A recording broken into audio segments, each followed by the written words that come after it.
Good afternoon, members. HB 1063 is a bill that would allow our formerly incarcerated people in the state of Louisiana to engage with a dialogue with property managers when they go to seek housing.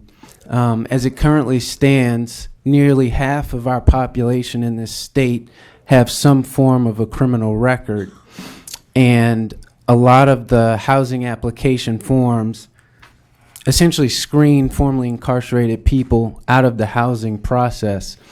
And what that does is, really it exacerbates our homeless population. And, personally, I think it creates additional victims of crime. We spend a lot of money on rehabilitation efforts in our prison system here in Louisiana so that when our men and women do come home, that they can successfully reintegrate into society. Two of the critical factors in order to succeed in life are employment, so securing a job, and housing. Last year, I worked on a bill called the Fair Chance in Hiring Act. I actually worked with Lobby on that bill to demonstrate some progress for formerly incarcerated people when it came to the screening and interviewing process. And during that process, I talked about the second important factor was housing. And you'll hear from people today who have great credit scores, have good job histories, and simply just cannot find any housing. So what this bill would do, and look, I've gutted this bill like 3 times to satisfy some of the concerns that were raised by the apartment association and the realtors. In its current posture, all this bill does is allow a person with a background to contest inaccuracies in their background check and to provide information demonstrating rehabilitation efforts and other mitigating factors. And the housing provider can actually provide that information online as well. So that's what the bill does in its current posture, and I'm happy to answer any questions. Thank you, Mr. Chairman. So in its current iteration, the bill just says that an applicant can contest the accuracy of a criminal history record. And so what good does that do if they say, I mean, what if they maintain that it is accurate? Well, I think what's going to happen if I disagree, but well, what we're getting at with that is, for instance, if somebody has a charge on their record that isn't real, or, I mean, I know Maxwell Chardulo can explain more about that, but it's a good question. Yeah, thank you, Senator Maxwell Chardulo with Louisiana Fair Housing Action Center. So there are actually a lot of cases, both in federal court and state courts across the country, where people have sued tenant screening companies because their records are not actually particularly accurate. They don't do a good job of matching names. So oftentimes if you have a similar name, a record will pop up that could deny you even if it's not yours. So the point of this was just to allow people who have criminal records an opportunity to submit that information ahead of time, to sort of get ahead of the automated tenant screening company system that might knock them out from consideration early on, and say, look, we want to let them know that they can have an opportunity to come to the property manager, whoever's doing the application process, and say, look, you're going to find this record, and here's some extra documentation that you can consider along with it. This, as it's currently written, this doesn't require the apartment owner to consider that documentation, doesn't require them to make a decision any differently, doesn't require them to change their admitting practices at all. It just says, we're going to let people know that you can submit this extra information. And I'll also note that, as it's written, the bill only places that disclosure requirement on apartment owners who charge an application fee. So most small landlords are already exempted from this because they just don't go through that process. Okay, but how's that going to get people more housing? I mean, aren't landlords just going to comply with it and then just do what they want anyway?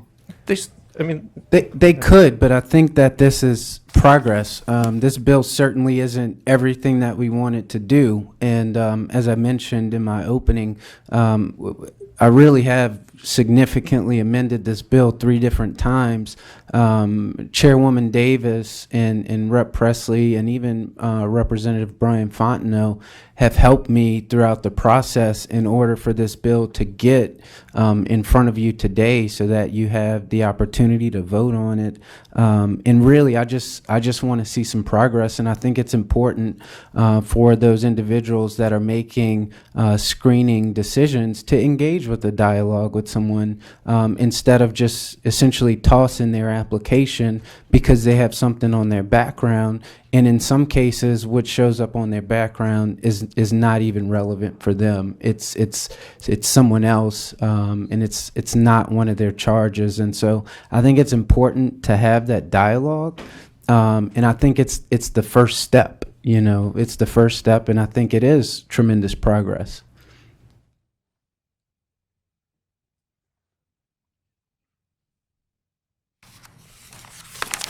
And this bill doesn't create a cause of action for non-compliance or anything? I can address that, Senator. So we actually didn't write any new causes of action into the bill text. It actually goes out of its way to provide property owners immunity from liability. Of all the provisions we cut, we made sure to keep in the provision that offers new immunity to property owners if they choose not to do a background check or rent to individuals with criminal records. There are consequences for landlords who don't follow our fair housing laws, but that's been the case since 1968 when Congress passed the Federal Fair Housing Act. Right. And the federal law includes consequences. Our state law has to be substantially equivalent, so our state law includes consequences already. That's not new, and that already exists in our state law. Right. The bill actually goes out of its way to make it exceptionally easy for landlords to comply and avoid any consequences or liability because, like Representative Lord said, all they have to do is add a sentence to their application or online, if they accept applications online, that says you can provide additional information about a criminal record. If they do that, there's absolutely no consequences that can be imposed upon them. And again, we're not adding any new consequences in here. This is the bare minimum that we could do while still demonstrating progress in housing for people with backgrounds. Okay. Thank you for answering my questions. Thank you, Senator. Okay, we have a few more folks that would like to speak. Okay, sir. Yes, sir. Thank you. I apologize. Chair. My name is Keanu Calloway, Executive Director of Roots of Renewal NOLA, which is a reentry organization geared for young men 18 to 26 returning home from incarceration. And I definitely stand here in support of HB 1063. Everyone should have a smooth transition to safe and stable housing after incarceration. First and foremost, a lot of brothers are coming home, a lot of sisters are coming home which have lost families, so they're actually referring to the streets. And trying to be substantiable as a citizen in the state of Louisiana is kind of hard when realtors and apartment owners and complexes are using blanket policies. And these blanket policies are very, very visible to the people that are being affected by these wide range of discriminations. I have been organizing around housing for maybe about 7 years now, and having the opportunity to stand in this space and actually ask for the Senate to support this bill and push it forward, because it would mean a lot to our community, a lot to your constituents, and it also shows that our legislation has people returning home from incarceration best interests at heart. So as of right now, I don't want to take up too much time. I believe that this will be a great step moving forward for our state. Thank you. Hello, gentlemen. Thank you for allowing me to speak today. My name is Angela O'Byrne. I'm a real estate developer. I own a company called Perez APC, a professional corporation in New Orleans. We are a real estate developer, architect, and general contractor. We do a lot of multifamily housing throughout Louisiana and throughout the country. Furthermore, I'm also here in my capacity as a member of the board of directors of GNOHA, the Greater New Orleans Housing Alliance, which represents a lot of developers in the region. I'm here today because I feel that HB 1063 is the right thing to do for our state. It's the right thing to do for our people and the right thing to do for my business and the businesses of all those members of Ganoha. We incarcerate more people per capita here than just about anywhere in the world. Most of them eventually come home. So roughly 30,000 people are released annually from prisons and jails in Louisiana. It's in all of our interest to make sure that people returning home can find a job and a home. I think it's no secret that we have a pretty high crime rate in New Orleans. It keeps all of us safer, and it keeps our prisons and jails from being revolving doors. I was prepared to speak about Representative Willard's initial bill, which would have gone a long way toward achieving this goal. It also would have set up an easy-to-follow process and provided me the guidance that I need as a property owner to make sure that I'm following the Fair Housing Act. Unfortunately, very little of that bill still remains. All I have to do under this current bill is add a sentence to my application saying that applicants can provide additional information about a criminal record. Excuse me. I can't imagine why anyone would be opposed to that. It doesn't cost me any money or time, and it provides me more information. You'll always want more information as a property manager so you can make informed decisions. I still believe we should pass the initial bill, but this transparency provision could be extremely helpful to ensure we don't automatically screen out nearly half of our population from a stable home in Louisiana. And I want to say that even though in both our employment applications and in our housing applications, we do ask people if they have a criminal record, we do not discriminate on the basis of that information, and we do have currently employed, both on the design side of my business and construction, folks who are formerly incarcerated, and we rent housing to folks who are formerly incarcerated, and in 40 years, we've never had a problem with those folks. And I want to say that I think that's it. Thank you. Okay, Senator Kathy has a question here. So you said you did you brought up the sentence that could be added to the application. So you've added that to your application? Yes, sir. Okay. Thanks.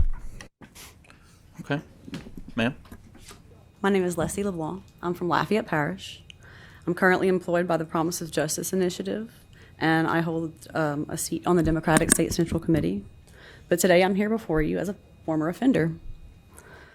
Because nearly 15 years ago, I was related on 18 felonies related to cannabis trafficking charges. I owned my crime, faced my consequences, and completed all of the requirements of the court on schedule and without any complication. Despite having paid my debt to society, finding safe and affordable housing was one of my biggest struggles post-incarceration. After leaving the physically abusive relationship that had contributed to my arrest in the first place, I became homeless, mostly couch surfing and sleeping in my car from time to time. Once I was finally able to secure gainful employment, I found myself unable to secure housing for myself due to my record, and only that. I applied to multiple properties and was denied each time, never knowing why. But it was always hinted at. I knew why. I ended up having to move in with someone I was dating at the time.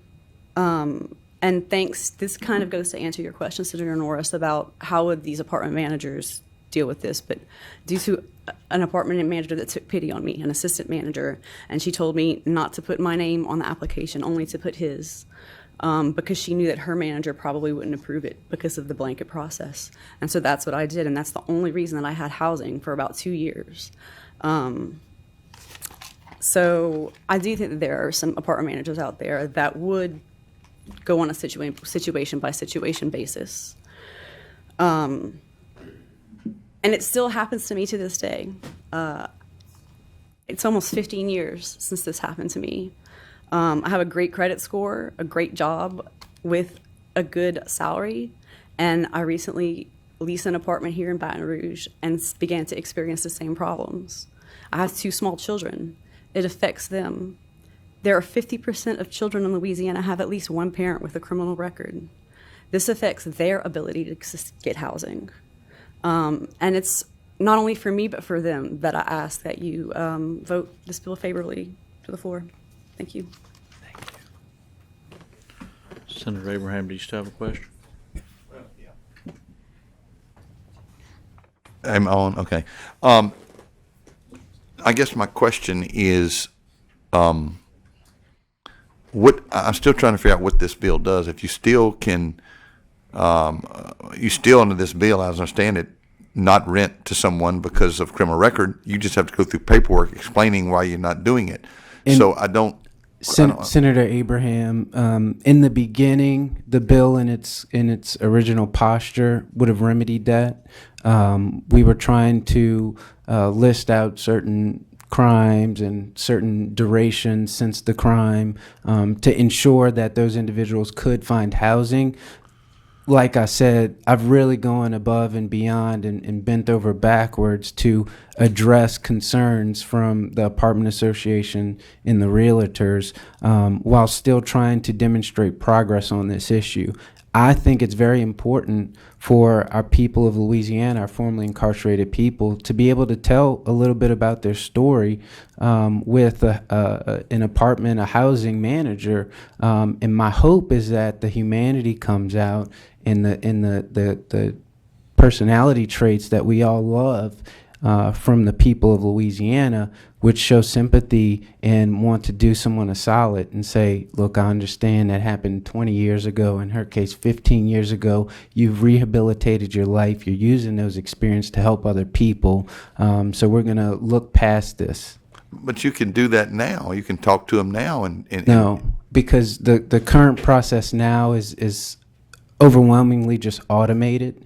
And so when they run your background, if it comes back with a felony, a lot of times you're just screened out. You're not even considered. It seems like you The put more problem undue is- work on the No. on The property owners But now. so Senator Abraham, one of the big problems is, so a lot of these facilities automatically toss you because you have, a felony on your record, right? But they still accept your application fee. And so my friend Kiana, who was just up here, has spent, I think, close to $10,000 on apartment application fees because he's desperate and he needs to find somewhere to live. But he essentially gets tossed every time. He gets tossed every time, and I'm sure she's had this a similar experience. This, like I said, this is the minimum amount that we're asking these housing providers to do, but it also shows progress. Okay, thank you. Senator Morris. Somebody spent $10,000 on application fees. Close to $25 a pop. Well, they can go up to 100, I believe. They're not always $25. So I'm just curious. That just number. That's just over a passed. period of years, Senator. Right. If there are 100, that's 100 applications. Or 1,000 applications if it was $25, or no, if it was $10. She just said she paid $150 for an application fee once. So Here in They- Baton Rouge they- now. Isn't that? But it doesn't that just cover the cost that they're paying to the? I don't generally think to the so. to the third party provider. personally, I think that this is a form of revenue for a lot of these housing providers. I do. If they receive, I don't know how many applications they receive for one unit, but if they receive, let's say, a dozen applications for one unit, they're all at $100 a pop. That's $1,200. No, it's a source of revenue as well. You know that if somebody defaults and then they tear a place up before they leave, costs a whole lot more than that to repair it. Well, that's why a lot of these units will have deposits that are required. And so I guess what but deposit of 1 month's rent sometimes doesn't even touch it. I mean, Well, that would be up to the housing unit. If they wanted to increase that deposit, they technically could. right. I mean, I just want to establish that these companies, they're always bad actors in every situation, but they ask for this information because they don't want to lose money on a tenant who might be inclined to either walk or tear the place up. I mean, I own some residential units, and it's a very frustrating thing when you remodel a unit, somebody comes in, and then the next thing you know, they're either gone and the place is a disaster and that costs more for the next person. Mm-hmm. So I don't particularly care for all the Senator apartment owners being labeled as these institutions that implying they're all bad. I'm not. I mean, But that's that's the tone of this, you know. Well, I mean, we have a developer right here with residential units, and she's doing the right thing. We have one in New Orleans, Pres Kabikoff, who owns a bunch of real estate and rental properties, and he's doing the right thing. In no way, and if that's how it came off, I apologize. I'm just trying to do what I think is right, because I think we really have a problem when we have so many people in the state of Louisiana who can't find stable housing because they're automatically screened out of the process. And when you're talking about, you know, a tenant potentially just leaving a unit or destroying a unit, that's going to happen. This bill has nothing to do with that. This bill doesn't mandate anything except for them to. That's why landlords want that information. They would still get it, though, Senator. All this would say is that provide a statement saying that you can contest inaccuracies in your background check and demonstrate evidence of rehabilitation. That's all we're doing. It doesn't. I admit the bill doesn't do a whole lot, except I'm concerned it might create a standard by which somebody could sue. But, ma'am, in your business, are all your units subsidized in some form or fashion? No, sir. We have a mix of subsidized and market rate. I said, when you develop, do you build new units? We do. And we do new construction and renovations. And both. are those funded in whole or in part by tax credits? Some are and some aren't. Some use conventional you're financing. building new units, With brand new low income units with no tax credit and no subsidies. A market rate unit would not be a low income unit. I mean, Okay. people who are not poor also commit crimes. Right, I So understand. I understand. we have formerly But- incarcerated across the board. Right. And I would say you're right. There are bad actors and there are people who tear up units. I just had a bunch of young kids that actually had graduated from Tulane University, and I had to do work on the unit because of Hurricane Ida damage, and I was appalled at what I saw. Excuse me. I had to move them out to do the work, but they had torn it up, and they Right. were not formally incarcerated. So I think you're Right. going to get Right. you're going College to get a kids mix of do folks that. regardless. I understand. I have a couple of rental units in New Orleans myself. But, Yeah. Okay. Thank you. Thank you, Senator. Senator Fields for a question. Thank you, Mr. Chairman. Listen, Representative Willard, I think you've brought a very good bill. In fact, I like the bill the way it was in its original form better, but you get what you can take in this legislative process, and that's part of it. As I stated to you earlier, you know, I have a noon meeting across the hall. I want to move that the bill be reported favorable. I may be stepping on your toes. I'm sorry, because I know you wanted to make that motion. I apologize. Do we have any cards in opposition, Mr. Chairman? Yes, sir. We have several. Okay. All right. Right. Yeah. There are more cards in Okay. support as well. Okay. One more thing. Yeah. Thank you. I understand people who've been incarcerated, and I know the difficulties they have once they move from a penal institution and try to get housing, and it's a calamity. I mean, when a person is not, when they're just rejected and rejected and rejected and rejected, I mean, it's what is our penal institution for? I mean, our penal institution is to rehabilitate people, and if we keep rejecting them some of the basic things, like housing, it's just really adding to the problem. And I think you got a good bill. I mean, it was better, but this is one step in the right direction. And thank you, Mr. Chairman. Thank you, Yes, sir. Senator. So, again, this is just so simple. We're just talking about adding one line to the. I'm sorry, Mr. Robbins Brown. Please. Yeah, Peter introduce- Robbins Brown, Louisiana Progress Action. Thank you. Thanks. So again, this is just so simple at this point. We're talking about adding one line to a web page or a paper application. I was kind of glad this came up right after 639, which largely does the same thing for occupational licensing, and the committee passed that unanimously. I think when we look at reducing recidivism and reducing crime rates, the two most important things are economic opportunity, jobs, and housing. And so, trying to do a little tiny piece to help ensure, make it a little bit easier for people with criminal records to find stable housing is good for reducing recidivism and crime rates.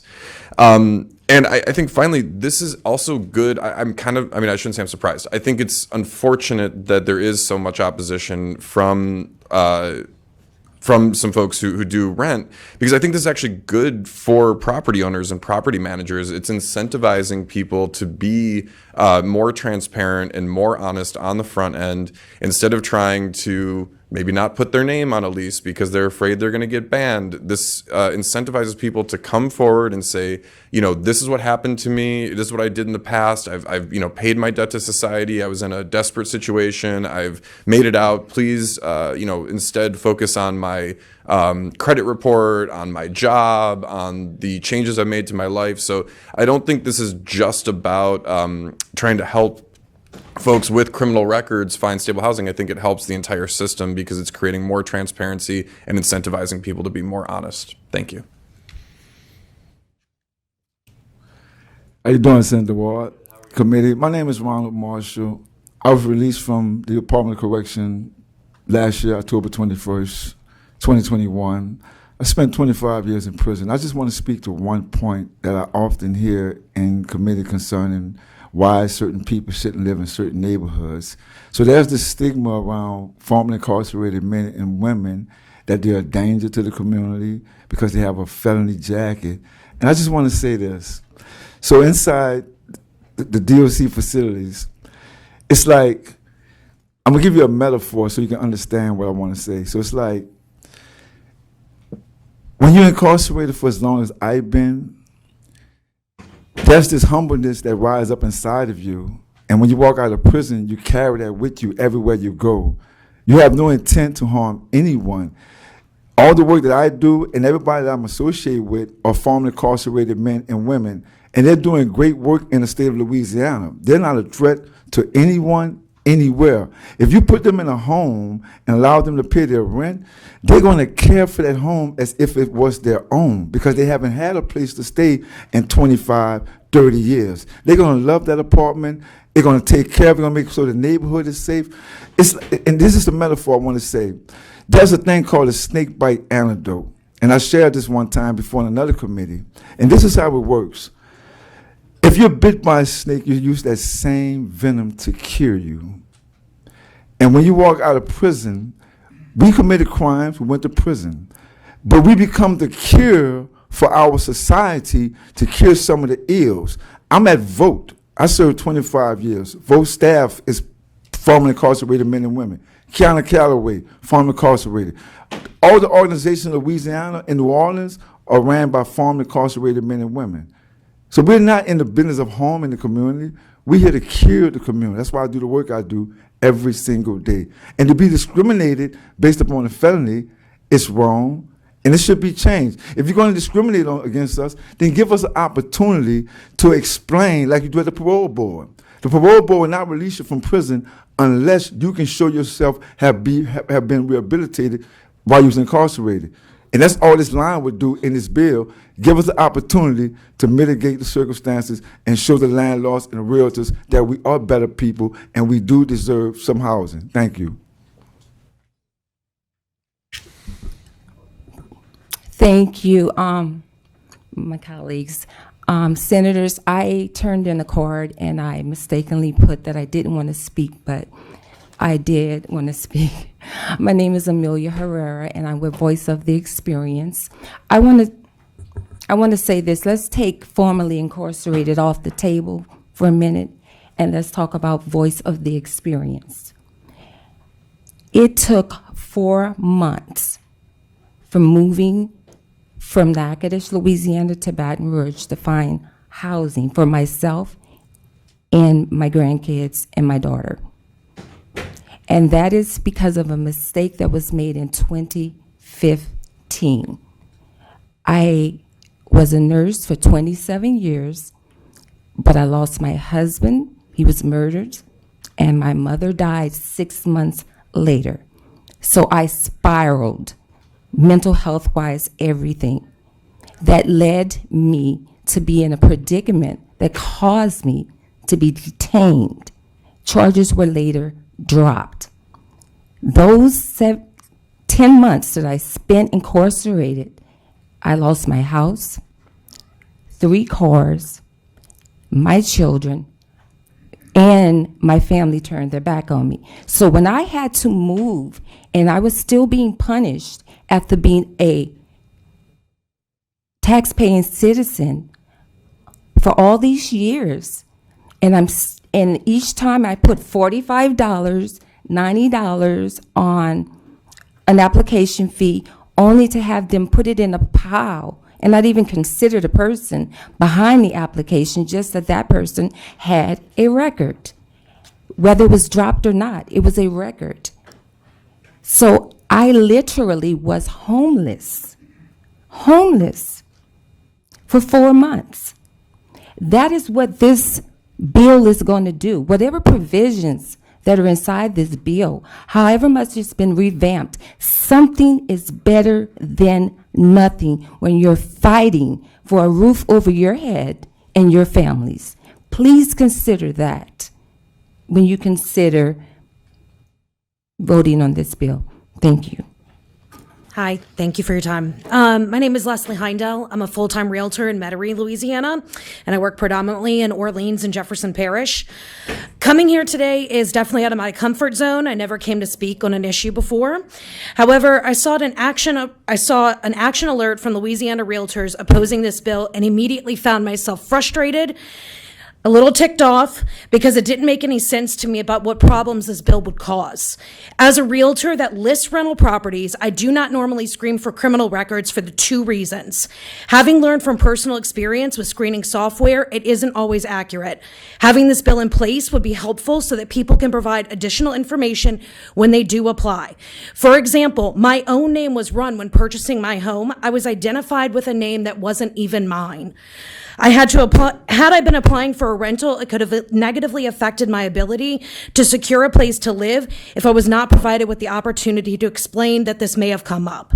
I've also had clients denied for housing for their criminal background check, when many times had they been given a chance to explain things, it would have unlikely been an issue for a landlord. We're talking like people that got a DUI at 18, that never, when they see a criminal record and it just gets tossed aside. The federal government, number 2, the federal government has already said that if landlords aren't careful when they do criminal record screening, they may be violating the Fair Housing Act. That's another reason the original version of this bill may have been helpful to both landlords and renters. It would have taken that federal guidance and provided some clarity and specificity that would have helped everyone. The idea that Louisiana Realtors is pushing back on this bill and trying to convince anyone this would be an inconvenience is just plain wrong. Providing a rental applicant with a piece of paper or adding a statement to a website is incredibly easy, and it doesn't cost any extra money. I built my own website myself. It takes 2 seconds. No one should be worried about getting sued over something this simple and easy. It is not a burden to any real estate agent or any real estate brokerage.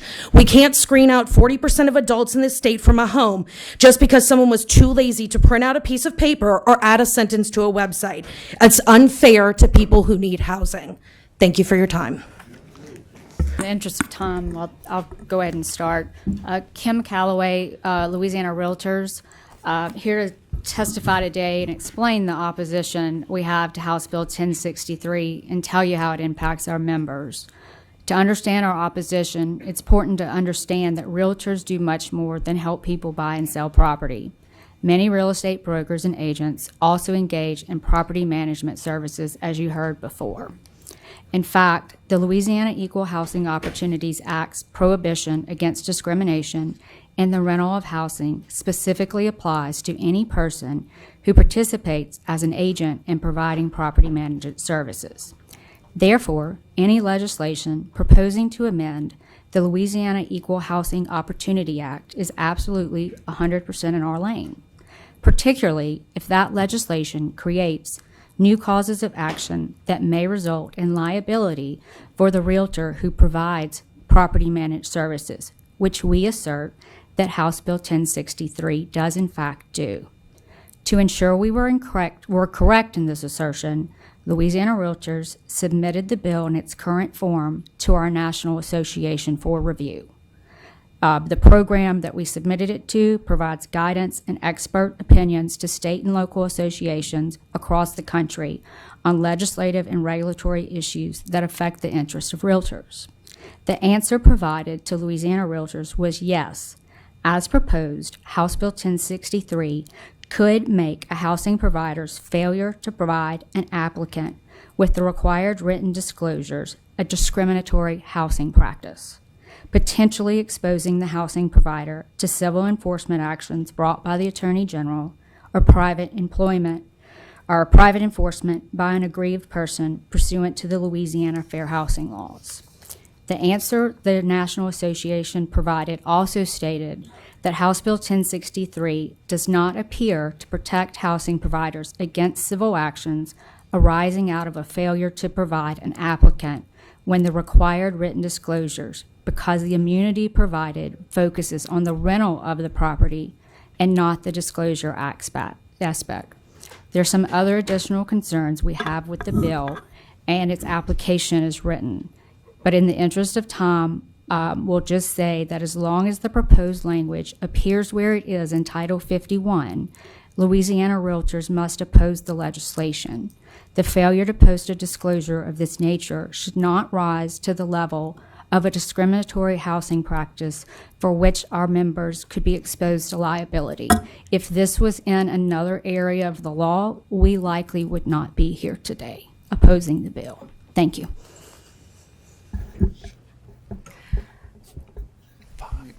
You ready? Oh.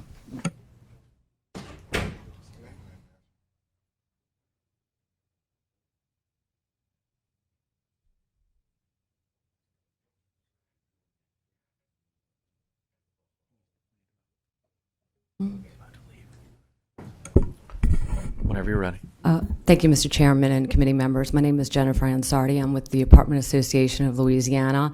We do remain opposed to this bill because as it originally was filed, it amends Title 51, as Kim said, which does create new causes of action. And our association attorney is here to answer any specific questions about that. I guess my one question is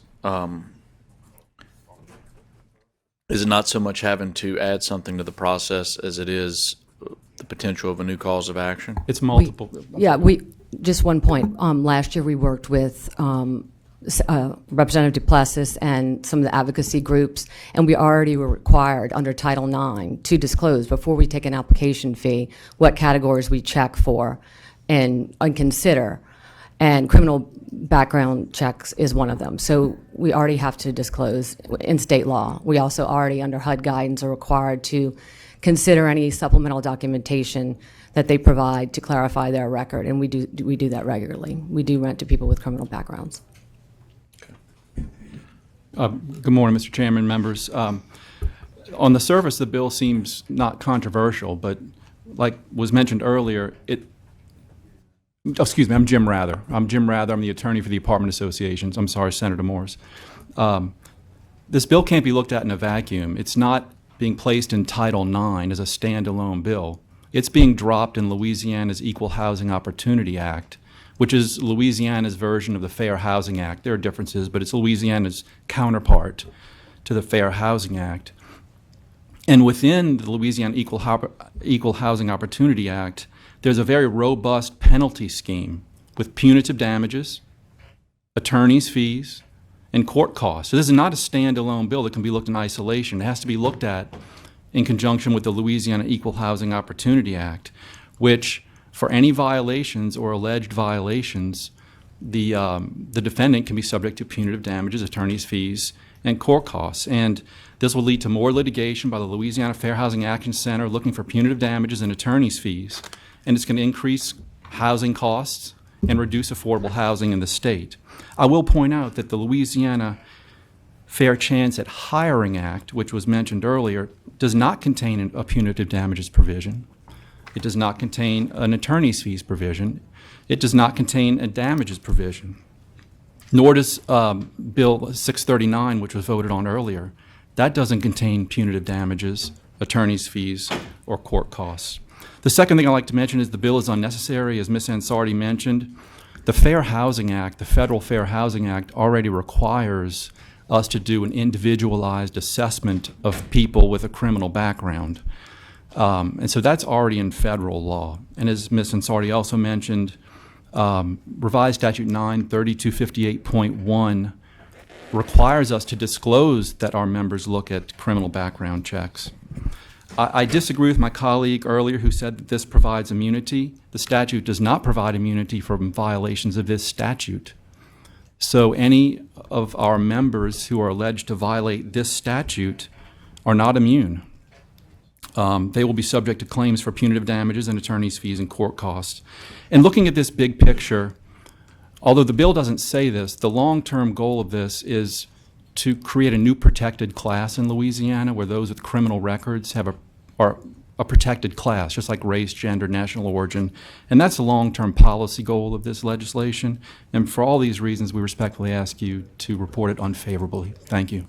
All right, Senator Morris. Thank you, Mr. Chairman. I think you make a good point about the immunity provided. It just provides that the lessors or property owners won't be liable basically to third parties who are injured or damaged by reason of their renting to someone who had a criminal background. A criminal conviction in their background or a criminal charge. So it just says if you lease to someone with a criminal background and then they injure someone, the landlord can't get sued for doing that.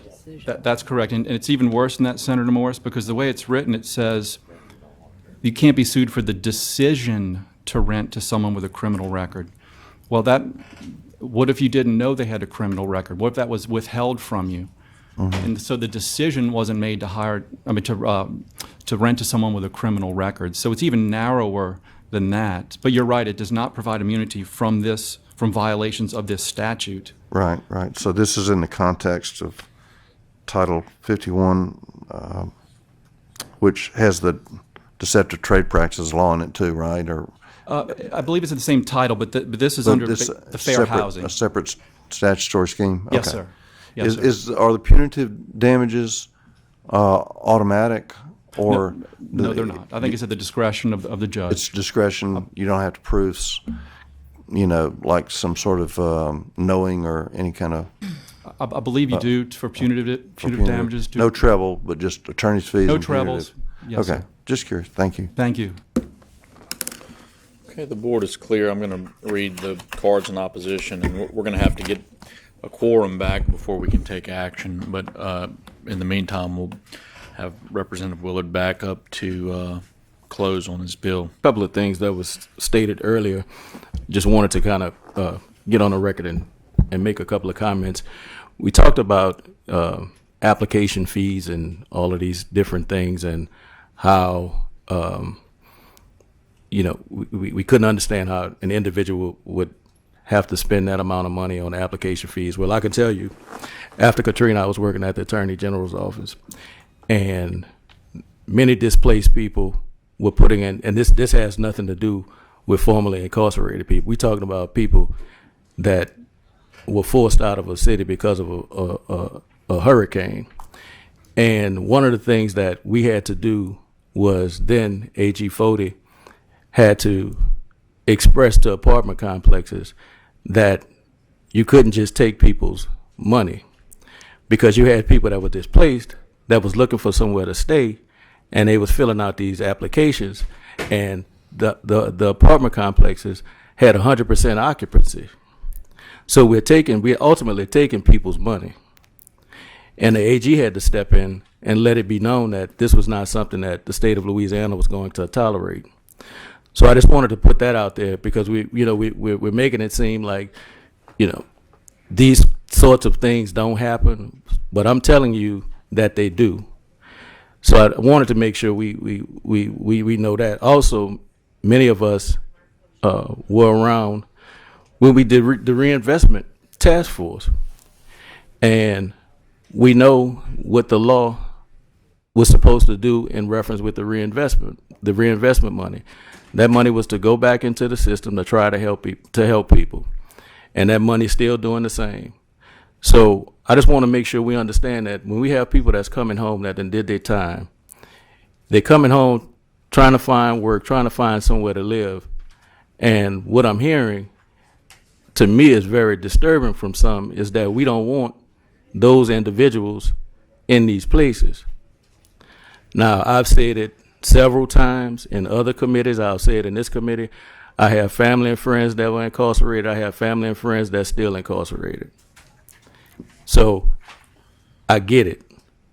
But when a person comes home and trying to find housing and they're being denied because of a mistake that they made, then what happens next? If we say the reinvestment was to help reduce recidivism, well, what are we doing if we're denying them housing? Because that'll cause a person to relapse and mess up again, possibly. I hope not, but that's something that can happen. The other thing I just wanted to also make sure that we understand is that everybody that's trying to rent a house or do whatever aren't bad people. And they're not there to destroy property. They're not there with the intent on going in there doing these sorts of things. So I just also wanted to make sure that I let that be known. But Representative Willard, you and I just sat here and talked.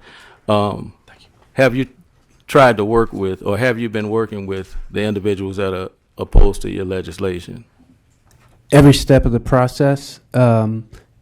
Upon my request, we had our first meeting before this bill went into House Commerce Committee. Nothing came from that meeting, so I asked the stakeholders in opposition to get me some language that they could live with. They came back, they told me their concerns, we addressed those concerns, ready to go into committee. Apparently new concerns popped up. Chairwoman Davis asked me to return it to the calendar for a week so that we could address those. She brokered a meeting with Rep. Presley involved.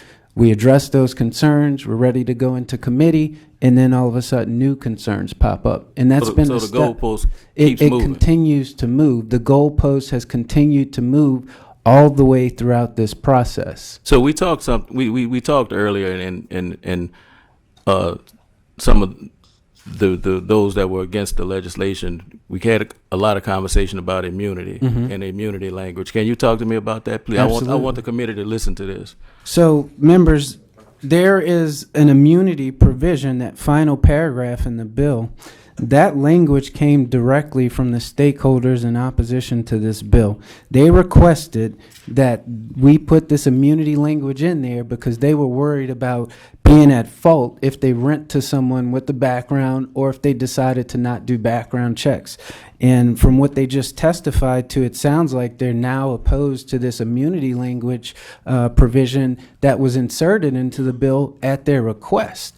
And what they're saying is basically that immunity language doesn't give them immunity if they don't comply with this statute. All they have to do is add a statement to their application. That's all they have to do. So that the immunity language is their language. It's their language, word for word, word for word. Okay. Mr. Chairman, we now have a quorum, so I'll let the gentleman close. Thank you, Senator Harris. Remember, I think, Senator Harris's questions and points kind of got to the heart of my closing. I've worked with the stakeholders this entire process. I really have. I think this is a very important issue for a couple of reasons. We do spend a lot of money as a state investing in our prison systems and rehabilitation efforts so that when our formerly incarcerated people come home, they can actually succeed. We spend a lot of money doing that. However, if they come home and they can't find housing, they're likely to reoffend. And when they reoffend, what happens? We have more victims of crime, and we contribute to an overall bloated prison system. I think this is common sense policy. And again, minimum effort, small progress, but this is good for the state of Louisiana. And with that, I'll ask for your favorable passage. All right. Thank you, Representative Willard. What's the pleasure of the committee? Oh, I might have been out. I apologize. So there's a motion by Senator Fields to report House Bill 1063 favorable.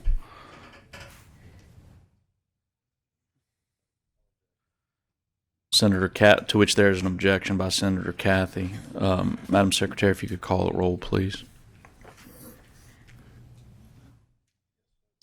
A yes vote is to move favorable. A no vote is to not move favorable.